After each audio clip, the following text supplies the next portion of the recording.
রাজশাহী স্টেশনে পদ্মা এক্সপ্রেস ও বাংলাবান্ধা ট্রেনের সংঘর্ষ হয়েছে। শনিবার দুপুর 2:30টার দিকে এ ঘটনায় পদ্মা এক্সপ্রেসের 3টি বগি লাইনচ্যুত হয়।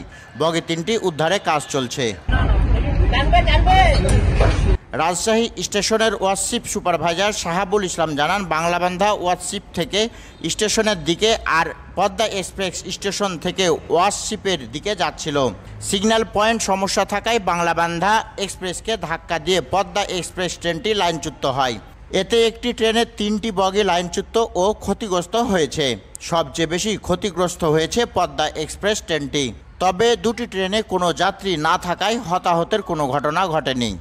ধূমকেতুকে ওয়াশপিটে নিয়ে যেতে হলে ওয়াশপিট ক্লিয়ার করতে হবে, কিন্তু ওয়াশপিটে আজকে অনেক ট্রেনের অপডেট থাকার কারণে বিভিন্ন ট্রেনের অপডেট থাকার কারণে একটু ভিড় ছিল, জ্যাম ছিল। এই জ্যাম সরানোর জন্য বাংলাবান্ধাকে প্ল্যাটফর্মে নিয়ে আসার জন্য অনুমতি দেয়। সম্ভবত লাইনম্যান অনুমতি দিয়েছিল। তো বাংলাবান্ধা অনুমতি পাওয়ার সাথে সাথে প্ল্যাটফর্মের দিকে আগাতে থাকে। সেই সাথে ধূমকেতু দায়িত্বে ছিল এলএম, যে এলএম ছিল উনি নাকি স্টেশন মাস্টারের কাছে অনুমতি পেয়ে ওয়াশপিটের দিকে ধাবিত হতে থাকে। তো এক পর্যায়ে কি হয়, দুইটা যখন একসাথে হয়ে যায়, বাংলাবান্ধা অনেকটাই সামনের দিকে আগাতে পেরেছিল, সামনের দিকে আগায়, কিন্তু ধূমকেতু লাস্টে ডিরেল হয়, ধূমকেতুর সাথে সংঘর্ষ ঘটে। বাংলাবান্ধা এক্সপ্রেস কিন্তু পুরাটা স্টেশনে যায়নি এবং এই লাইনটাও এখান থেকে বের হয়ে যায়নি। আমি দেখতে পাচ্ছি যে বাংলাবান্ধা এক্সপ্রেস এবং ধূমকেতু এক্সপ্রেস পিছনে মুখোমুখি একটা সংঘর্ষ হওয়ার সম্ভাবনা আছে। এ পর্যায়ে আমি বাংলাবান্ধা এক্সপ্রেসের যে এলএম ছিল ওনাকে আমি বারবার করে নিষেধ করছিলাম যে ট্রেন দাঁড় করানোর জন্য আর কি, সংঘর্ষ যেন না হয়, কিন্তু উনি আমার কথা না বুঝতে পেরে উনি একটু জোরেই আসতেছিল ট্রেনটা।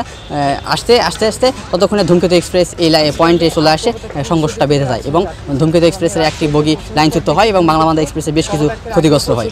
স্টেশন ম্যানেজার শহীদুল আলম জানান, পদ্মা বিকাল 4টায় ঢাকার উদ্দেশ্যে ছেড়ে যাওয়ার কথা, কিন্তু উদ্ধার হতে সময় লাগায় সেটি বিলম্বে ছাড়তে পারে।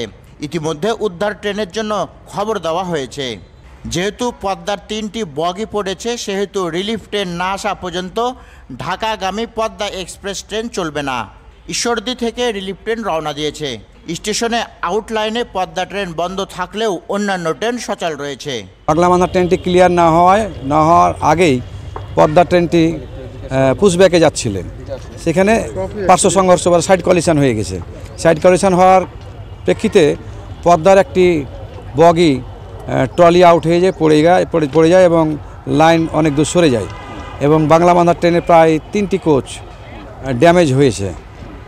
এইগুলো পরবর্তীতে গাড়ি চালাতে পারবে কিনা আমাদের কর্মকর্তারা জানাবেন। আর এই যেটা পদ্মা নির্ধারিত 4টার সময় ছাড়ার কথা ছিল, কিন্তু আমরা যেহেতু ট্রলি আউট হয়ে যাওয়ায় আমরা রিলিফ ট্রেন কল করেছি। ঈশ্বরদী থেকে সম্ভবত ছেড়ে আসার কথা, সম্ভবত ছেড়ে দিয়েছে। এই ট্রেনটি আসার পর আমাদের উদ্ধার কার্যক্রম শুরু হবে। উদ্ধার কার্যক্রম ক্লিয়ার হলেই আমরা বলতে পারবো যে ট্রেনটি কতক্ষণ পর পদ্মা ছেড়ে যাবে। আব্দুল বাতেন, পদ্মা টাইমস।